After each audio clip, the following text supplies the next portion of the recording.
This is Creative Banter. Due to my trip to Colorado, this is going to be the last episode for a few weeks. We're talking about physical, mental, and emotional health, starting with Ben's recent blueberry fiasco, which transitions us into talking about the mind-body connection. From there, we discuss stress and human evolution, wrapping everything up nicely with a bit about connecting better with nature. Truly no better way to start off my trip than thinking about all of this. So let's dive right into it.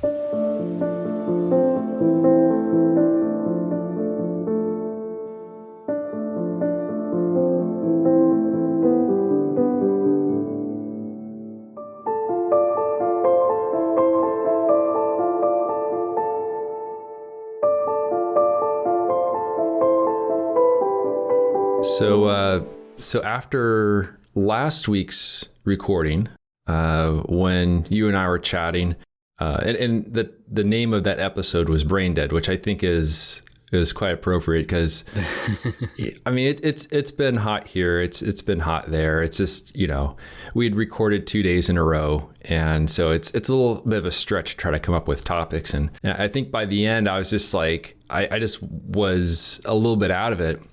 And then not long after that, probably about, I don't know, an hour or so after we finished recording, I just started feeling really bad. Just like all of a sudden it just hit me. And so it's just the body was hitting the eject button in all the various directions, which is never great. And so I started doing the reverse math and found that it was probably some tainted blueberries that I had for breakfast. And so that's never anything that's fun to deal with. And I just like the following day, I couldn't even look at my computer. I just had to keep my eyes closed and then after a few days, by Sunday, everything was fine again. And I'm like, wow, I got over that pretty fast. Usually if it's food poisoning, I don't know about you, but it takes me down for longer than that.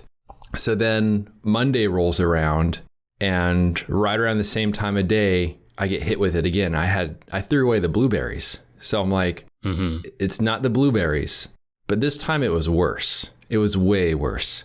It was actually so bad that my wife had to take me to the emergency room, which is always a bit of an experience because I was just so incredibly dehydrated. And I was trying to figure out what is going on. It's not the blueberries. And then my wife and we started making a connection when we were in the emergency room and they had me hooked up to two liters of fluids to rehydrate me. They had weighed me when I got there. I was 184. Typically I'm about 188. So I had lost quite a bit of water weight.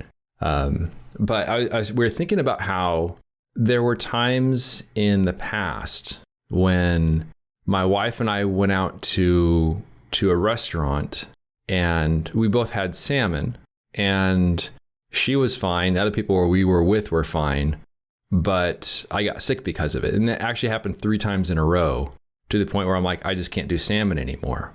But it never really made sense that it was like some sort of food poisoning because why didn't anyone else get sick? Mm-hmm. When we were in the emergency room, they're asking, what did you have to eat?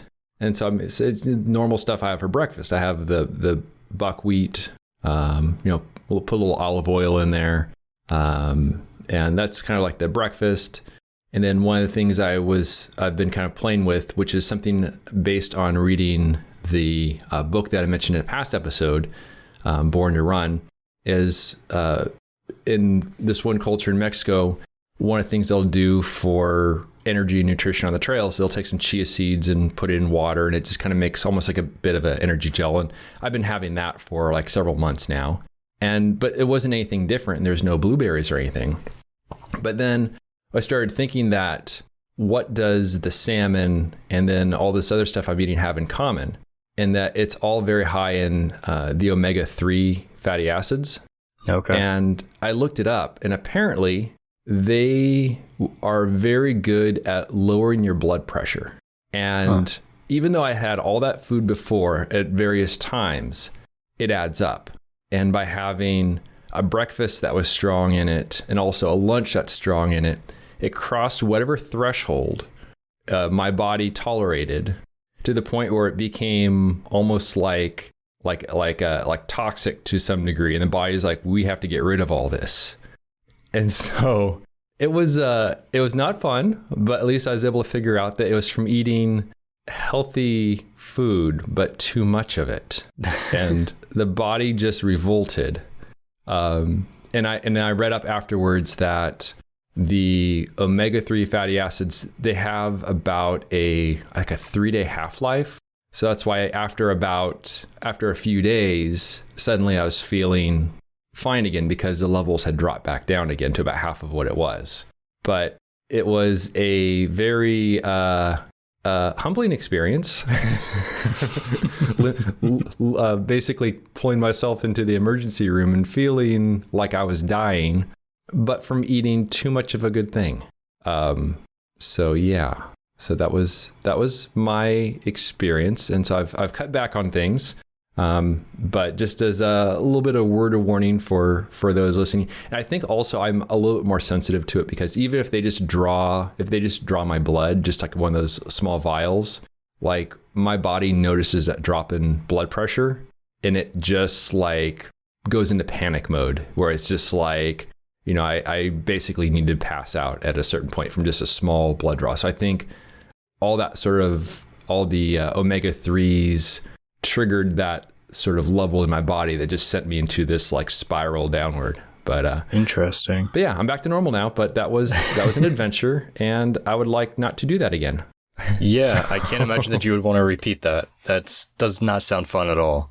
No. It was very bad. Though I will say that the feeling of having all of the fluids, going back into me through the IV, that was a very good feeling. I bet. I feel like I'm drinking through my arm. And they couldn't even they said that my when they're trying to draw blood samples and put the IV in, they said that they were having a really hard time at it because everything was flattened down because I was so dehydrated. But yeah, so gives me a lot more appreciation when things are working as they should. And so yeah, so just a word of warning: don't eat too much omega-3s, because bad things can happen. That reminds me, speaking right along of stomach issues and body being terrible to you for dumb reasons. So I think I've prefaced it in a couple different episodes over our time recording. But I'd been going through this difficulty when it comes to just eating in general. My stomach would be upset with me and be very off, nauseous, just poor digestion issues, that kind of deal. Regardless what I ate, it didn't matter if it was obviously dairy was the biggest culprit, but outside of that, there were times where I'd eat one thing one day, and then if I ate it the next day or a couple of days later, I would have some kind of reaction. My stomach would be immediately upset upon putting the food into my mouth and swallowing. It was a really weird thing, because typically you have to wait for a reaction to happen until it actually gets through your system or to a certain point of it. But with this, it was as soon as it's down my throat, it's some kind of reaction. Did you ever figure out what it was? So I went through, I got a colonoscopy done, I think last year. I got an endoscopy done a couple months ago, ultrasound of my stomach and all of that. And just overall, nothing came up as being weird. They were nothing's really wrong here. Maybe a little bit more acid in your stomach lining or somewhere along that pathway than usual. They prescribed me to a couple different medications because of that acid, thinking that it was just that I had what they consider to be GERD, which for those unfamiliar, it's gastroesophageal reflux disease. It's essentially acid reflux. Is what it is. And I was on the medication for a couple months and nothing was working. I was still going through it. And then the other month, I want to say early last month, I was scheduled to have a follow-up appointment with EPGI, the stomach doctor, and just to try and figure out, okay, what are next steps? What other procedures can we do to figure this out? But I started thinking, and I'm wait, all right, let's track this back a little bit. So when did these stomach issues start? And I started to piece together this realization. Stomach issues in terms of dairy and everything really started right before I went off to college. And that's when I was unable to eat dairy. I never really had problems. I mean, of course, we all have issues digesting dairy. We're not meant to digest lactose in high quantities. Yeah. So, of course, if you're eating like 3 bowls of ice cream a night, you're going to feel it. But yeah, for me, I could eat a bowl of ice cream all throughout high school, or even just like have milk and in my cereal, regular cow milk in my cereal, and not have a problem. But then all of a sudden I went off to college and now I start reacting poorly to dairy. Okay. Huh. So then the next time that I had started facing these stomach issues was really right before I was going to student teaching, is when everything really climaxed to the point where it was whatever I ate. And I also started to realize, well, during the summers when I didn't have classes, I was pretty okay. Like there were days or even weekends where I could gorge out on dairy or on whatever and not have any reaction to it whatsoever. Back in April for Easter, I was over at my girlfriend's family's house or whatever, and I was eating cheese and crackers. No reaction whatsoever that day. But then a couple of days later, when I had just a little bit of cheese in something that her dad had made for dinner and pasta, I had a reaction to it. So start thinking back through all of this, and I'm thinking it's stress. It's anxiety. That's what I was thinking as you're describing that. Like everything tracks back to anxiety, to points of major stress in my life. The going to college for the first time, especially because it wasn't just going to a new school where I didn't know anybody, but it was also I'm living there because I wanted to live on campus for the first year. So those are two major, that's the first time that I've ever been away from my parents, away from my family for a prolonged period of time. Huge shift of environment and everything. Yeah. Even though it was only 45 minutes away. Yeah, exactly. Yeah. And then going into student teaching, I had always been super hesitant about what that experience was going to be like. And add to that the fact that I'm going to student teach in a school that is known to be rougher and known to be more urban and not have the resources and all these bad connotations that I'd heard about the school, which again, huge stressing point. So of course it makes sense that my stomach would react to that as I start to look it up more, as I start to really just trace it back. And so needless to say, I went and it was funny. I messaged EPGI and I pretty much described this to them. I'm like, I can trace back to each of my stomach issues cropping up that it's points of large degrees of stress in my life that these happen. And I think that it has to do with anxiety. And I just want a confirmation of yes, this is actually possible. This makes sense. You're not just making this up as some way of getting out of further procedures or whatever. If you fix this, it could fix this. But instead, I pretty much got it's possible. Keep taking the meds that you're taking. And I'm like, and we'll see you in July. So it was supposed to be next week that I had this follow-up. Yeah. And I'm like, well, that's helpful. So I contacted my family doctor and I'm like, let's see about getting on anxiety medication.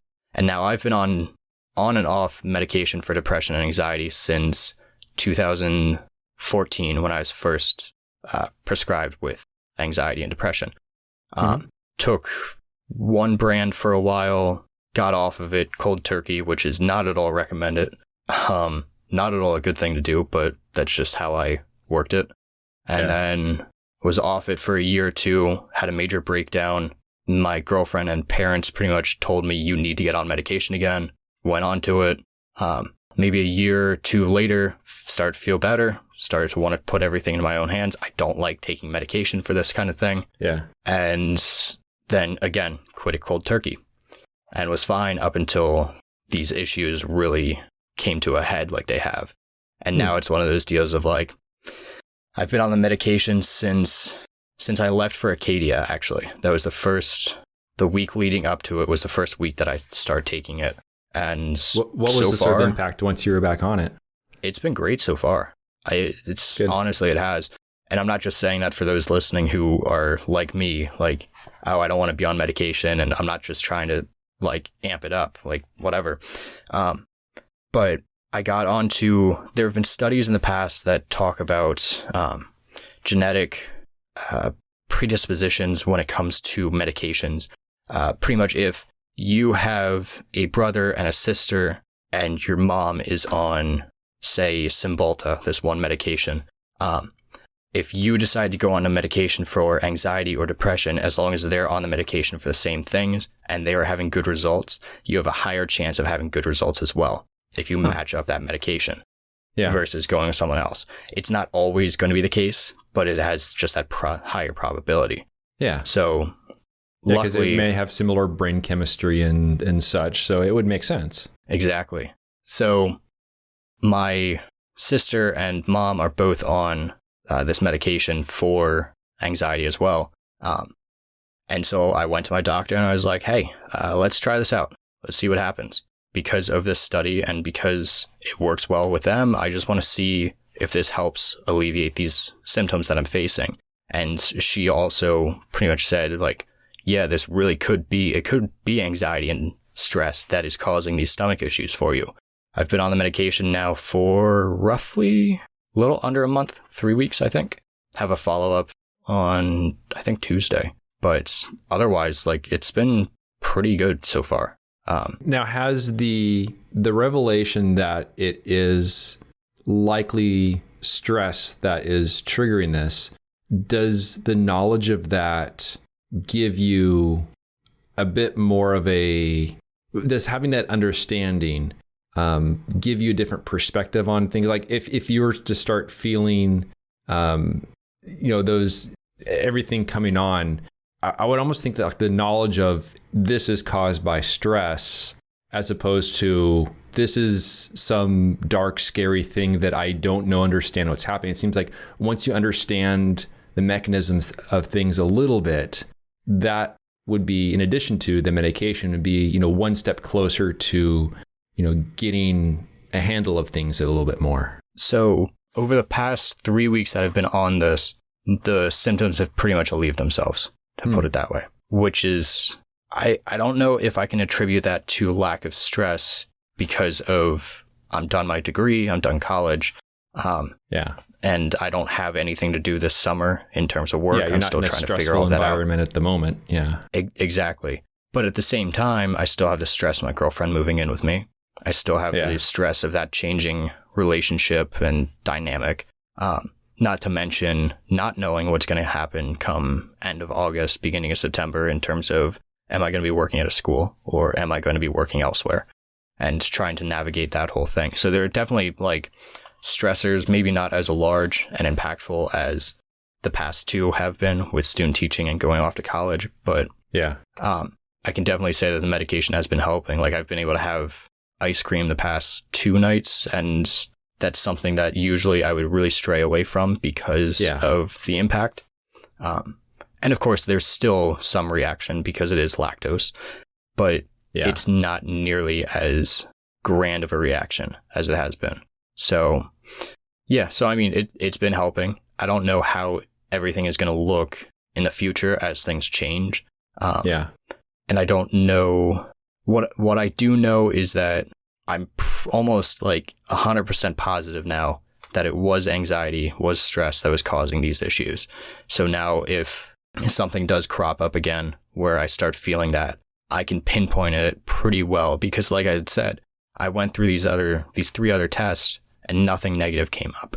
Like it didn't make sense as to why nothing was showing up. It wasn't like gallbladder that was doing something weird.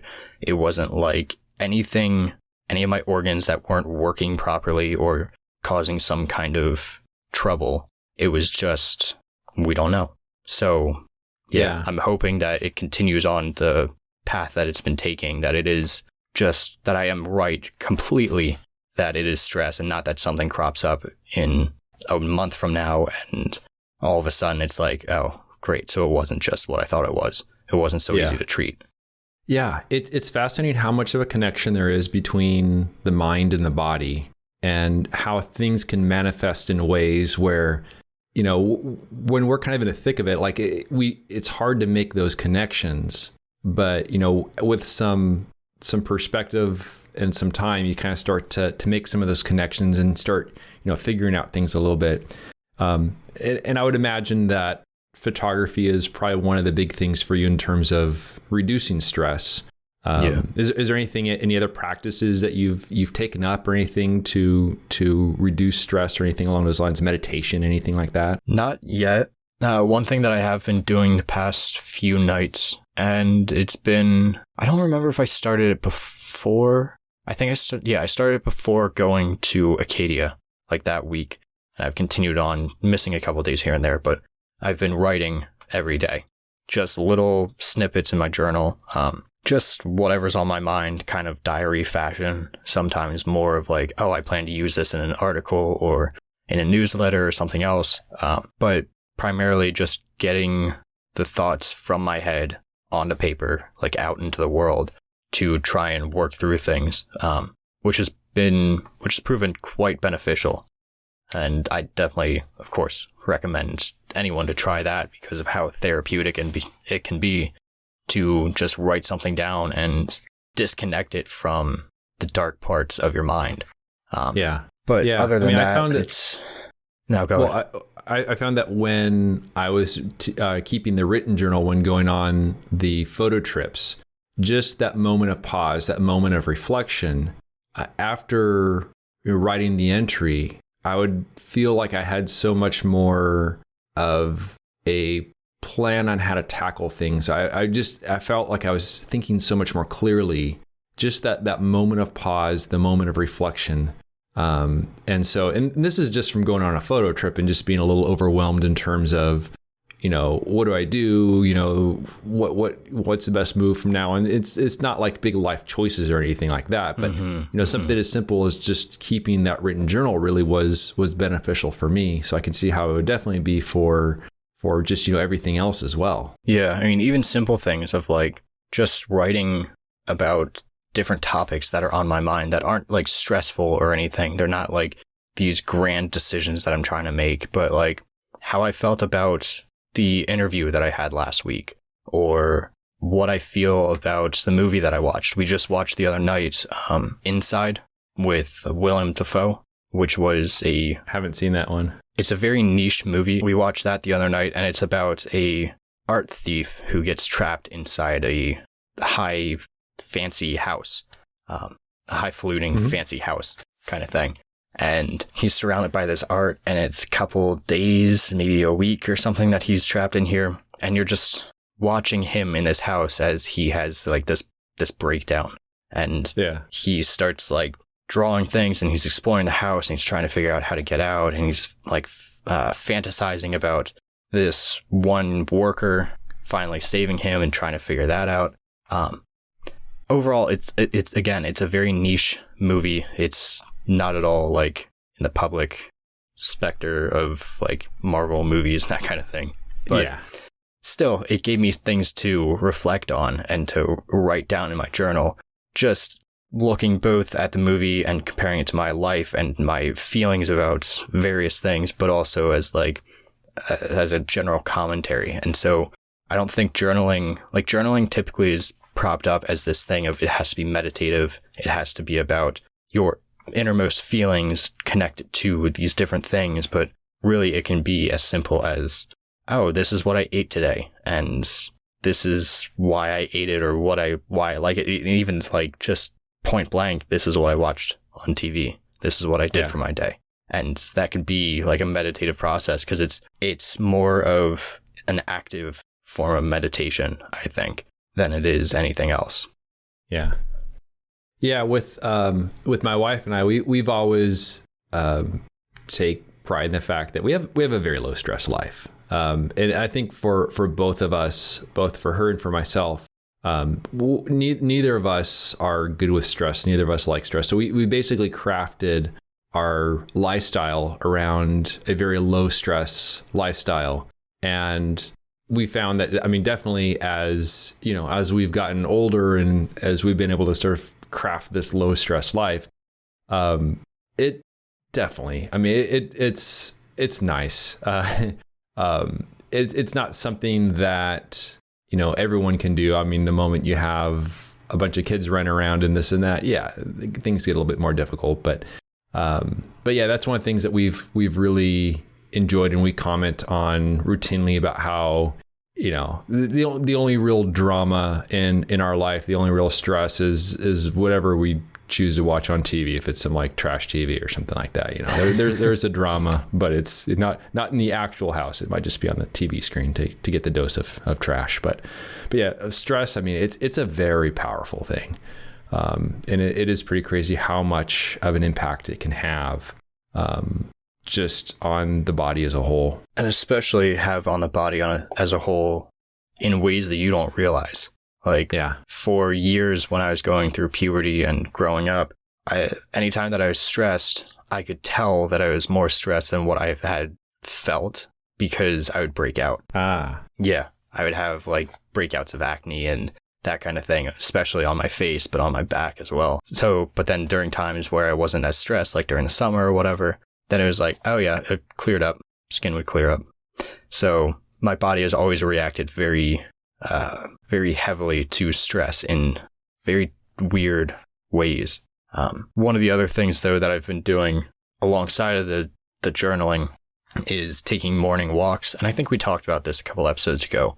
But I go to the gym about 3 days a week. And then on the other 4 days when I'm not at the gym, in the mornings, I'll typically go for about 2-mile walk, which is just a nice, right alongside the back roads outside my house. And I'll go for those, and girlfriend will join me, even though it's terrible trying to get her to wake up in the morning. But we'll wake up, we'll go for our walk.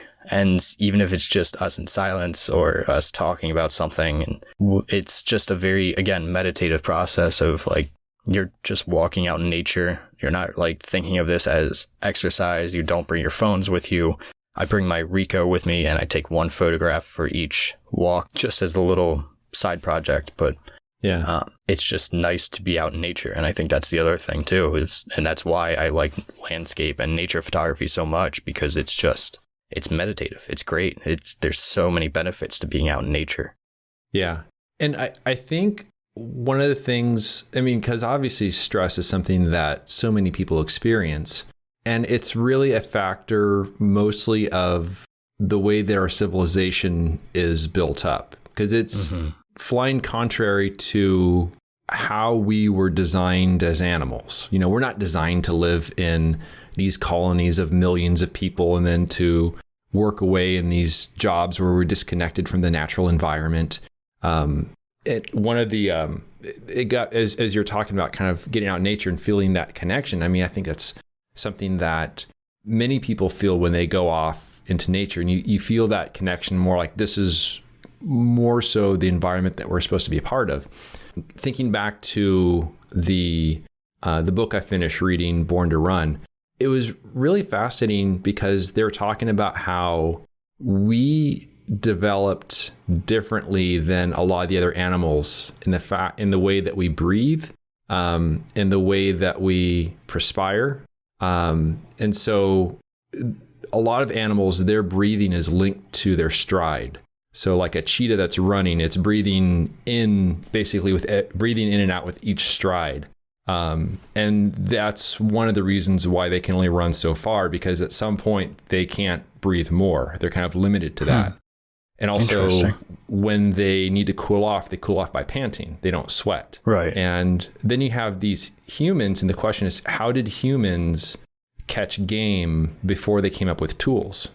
Before they had weapons, not like when you kind of go back down to whatever creatures ended up becoming us through evolution, but they were able to hunt down animals without tools. How did they do that? Because they're not particularly fast. They don't have, they wouldn't have claws, wouldn't have teeth, wouldn't have anything like that. So how do these strange two-legged naked creatures catch an antelope? And one of the things that they're talking about in Born to Run is that we're not meant to go fast, but we're kind of built more for a marathon than for you're not going to catch a cheetah. You're not going to catch an antelope by running after it and, catching up to it, but you can outrun them because you can just keep going and going and going. And because we can cool off by sweating, and because we can breathe independently of our stride, we have the endurance. And so, way back when, they could hunt animals basically by just tiring them out, just going after them for a few hours, and eventually they would just collapse, and then you got your animal. So it's just, that's the sort of environment that we evolved to thrive in. But now we are in this walled off environment with all these stresses of daily life that's all self-inflicted based on our society, as opposed to being out in nature and simply surviving, which comes with its own stresses, but one might argue that the stresses would be less compared to what modern society has become. But I thought it was absolutely fascinating reading. There's all sorts of other stuff in there too, but just the realization that our, ancient ancestors, whatever creatures they were, would simply just kind of chase an animal until it collapsed, and then there's your prize. Our biggest stress, I don't remember where I read somewhere along the lines of this, but it pretty much thinks that our stress has changed from basic human survival to finding meaning. And that's what it really comes down to. Like, we didn't have the stressors of like, oh, well, I got to get to work on time. And if I wake up 5 minutes late, my boss is going to kill me. I'm going to lose my job. I'm not going to be able to survive. I'm not that kind of thing. It's now that, but back then it was, well, if I don't get enough to eat, if I don't get up and do this, if I don't get enough to help my family to survive and help myself to survive, well, then I'm screwed. I'm done for. Yeah. If I don't procreate, if I don't find a mate, if I don't get along with my tribe of however many people are in it, then I'm going to be ostracized. And that whole tribe mentality has led to plenty of different problems that we are currently facing in our civilization now. Yeah. By 100-fold. Yeah. Exactly. Yeah. But still, it's that transition of, we now know that for the most part, for the majority of us, at least in America, we are going to be okay in terms of survival. We don't have to deal with the deadly diseases as pervasively as we did. We don't have to deal with a lack of food or being unable to find food because we're in the wrong area.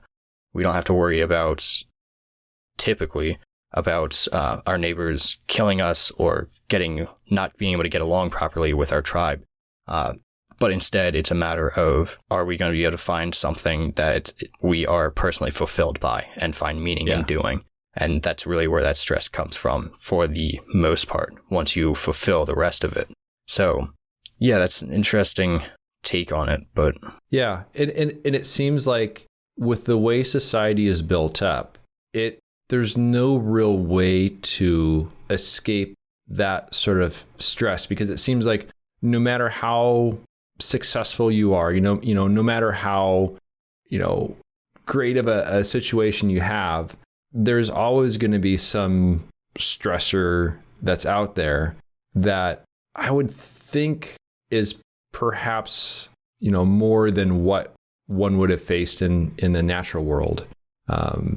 And also maybe perhaps more in the natural world, at least you have a little bit more of a feeling of that you can do something about it, or what you're looking for, or things are a little bit more concrete perhaps. Yeah, you're not so much looking for some mythical meaning in life, but instead you're looking for where you're going to get your food, or where you're going to find just a partner or any of that. More substantiated, more like I can actually do something about this, versus sitting down watching TV and wondering, is this really all that my life is about? And there's another part of the book too, and they're talking about how as we started to get more of the protein and such, then we were able to like further the cycle of, building the bigger brain and this and that, and then at some point, leading down the road of, the tools and everything else along those lines. But they're saying that they believe one of the purposes of one of the effects of having the larger brain was that the brain would kind of put the brain would encourage the early hunters to rest and to relax and to not give it your all, because it's literally a marathon as opposed to a sprint. So the brain would work to regulate that and say, hey, take a break, relax, hydrate. It was kind of like that voice of things. Versus if you didn't have that, then you would just go ahead until you faint, and then, the vultures are circling overhead.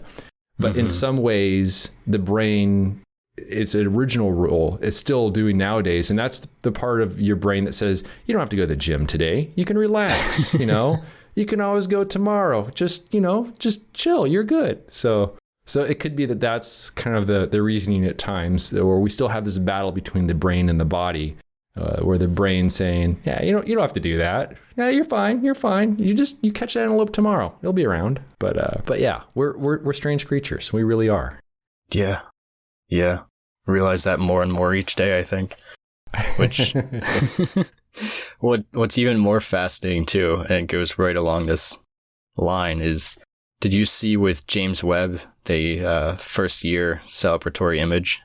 Yeah, that was amazing. Yeah, they did a close-up image of the birth of sun-like stars, and yeah, it's a beautiful image. It's just fascinating to think that we still grip onto so much in terms of like our brain, like the tribalism, and like you were saying, that idea of our brain encouraging rest and running a marathon versus a sprint. But then we're also evolving to the level of being able to take a photograph of like the birth of sun-like stars in the galaxy, and being able to see that and fully understand, or maybe not fully, but better understand what is going on and what we are seeing than what we had even 500 years ago, 200 years ago, 100 years ago, really. So it's crazy.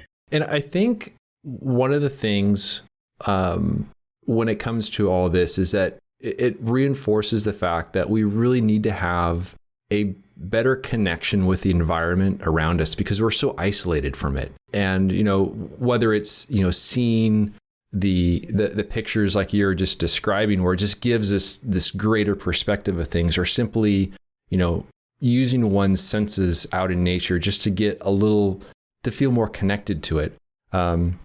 One of the things also based on the book that I ordered recently, just as a little bit of an experiment, is they're talking about how a lot of runners end up being injured or having bad form because of the shoes that they wear. Where with a typical running shoe, it doesn't allow you to feel the feedback of the way that your feet would feel if they were running barefoot. Mm-hmm. And as a result, you have very sloppy form, and which leads you to running in unnatural ways that leads one to getting hurt. And so I was thinking about how there was a backpacking trip I went on a long time ago. I think it was back in 2019. And my boots were wet, so I took them off. I let them dry. And I think we had talked about this on the podcast, but I was walking around barefoot for a little while. And suddenly the canyon that I was in is a fairly narrow canyon with some cottonwood trees and such. But suddenly the canyon I was in, I felt like I was more a part of it, because I was, literally just walking around barefoot on the ground. Whereas I was isolated from that when I was wearing the boots. And so there's a movement of people that are running in shoes that have extremely minimal padding. So they're called like barefoot shoes. And just out of curiosity, I ordered a pair. Not that I'm going to pick up running necessarily in them, but just to feel a little bit more of a connection to the environment, and probably walk also in a way that's a bit more, it helps encourage better posture and stuff along those lines. But it also does remind me of when I go on my trips, when I have that first day funk, I just try to use my senses as much as I can. Sense of smell, big, long, deep breaths. Not just from the psychological perspective of it triggers some nerves in your lungs that kind of makes you feel better. But also, if you take these long breaths, it actually allows you to smell the air that you're breathing, versus just normal breaths. You don't even really smell the air too much. But that, touching tactile things. And I think it's important to engage those senses. And I think that too is something that, at least for me, when I go on my trips and it's stressful in that first day, it helps to really significantly reduce that, just with that connection in the environment. So perhaps if there's ways of, being able to do that in daily life as well, to kind of minimize the stresses of the society that we've decided to build for ourselves here. Have you watched the latest episodes of Black Mirror, latest season? No, I haven't watched them yet. Let me pull up which one I'm thinking of quick. Okay. There's an episode called Beyond the Sea, which stars Aaron Paul from Breaking Bad and Josh Hartnett. And it follows astronauts on a long remote space mission. They essentially, without spoiling any more than I have to tell the story a little bit, they essentially come down and they have family in Earth. And they're able to come down and visit their family unless something goes wrong on the ship, in which they have to go back up to it and fix it. And then they're able to come back down. So at one point, one of the characters in it, one of the astronauts, ends up having a breakdown and comes down to Earth. And he goes and he's walking with his wife, and he ends up sitting down underneath this great ancient oak tree, kind of like what you would see in South Carolina or those kind of areas. And he sits down and he starts playing with the dirt. He's sitting on on one of the roots of the tree, and I think it was a caterpillar or some kind of bug starts crawling onto his fingers, and he's just sitting there in solitude, just in complete natural silence, watching this creature as it plays on its fingers and as it crawls on him. And then he gently puts it down onto the ground, and then he weeps. And it was just one of those moments of like, we are so beyond disconnected with nature that it is ridiculous to have something like this moment that just, it hit me like a rock, because it was one of those things of like, I go out on a hike, and there are times where I'll go on a hike and I'm just going. I don't stop and think about nature. Besides being in it and absorbing what it is immediately giving me, it's not like I'm sitting down and experiencing it for what it is. I'm not like touching the trees. I'm not touching the dirt and smelling everything around me. Instead, I'm just going. And if something happens to catch my eye, that's when I'll stop. And just that realization of our disconnection. And I'm trying, since watching that, and I've been trying even prior to that, but I want so badly to begin stopping while on these walks and while out in nature and just sit for 5-10 minutes, just touch the dirt, take off your boots and like walk for a bit. Like obviously do it safely, but don't go like climbing rocks and climbing mountains like for the first time barefoot. Like wear appropriate attire, but when necessary, but walk through the creeks barefoot and feel the water as it rushes past you. Like feel what's happening around you, feel the natural elements around you, and look for these little creatures, the bugs that are going through the ground and living their own lives, just to relax. And if anything, it would just, take one back to their own childhood, when life was simple and the world was small, and as kids, you have so much more of a connection like that. And then as you grow up, you don't have that same sort of connection anymore, unless you find time for it, unless you find, reasons to go out and do things. And I think one of the things I've mentioned in the past on this podcast was, one of my favorite experiences in Death Valley was just simply laying down on the salt flats and just watching clouds go by overhead. Because there was I was just killing time. I had a few hours to kill. I'm like, why not just watch clouds go by? I'm like, when's the last time I did this? It's not that often. So it's almost like we have to find an excuse to go out of our way to do that. But I think it's probably a very, it's an incredibly important thing from just from a psychological standpoint, just to feel that connection. Because even to think about I go on these backpacking trips and stuff, and I'm so not a part of that environment that if I drink the water, I'll get sick. We're such a departure from the environment that we evolved to be in, which is not a great thing for us as a species, considering that most people don't even have a lot of regard for the environment, which leads to all sorts of, issues with, climate change and stuff like that, where people don't feel a connection to it. And so I think that's also a very negative side of this cocoon that we've built for ourselves. Yeah, we're so disattached from everything that we came from. And instead we prioritize productivity, what ultimately leads to feigned productivity, over just simply being and enjoying being. Yeah.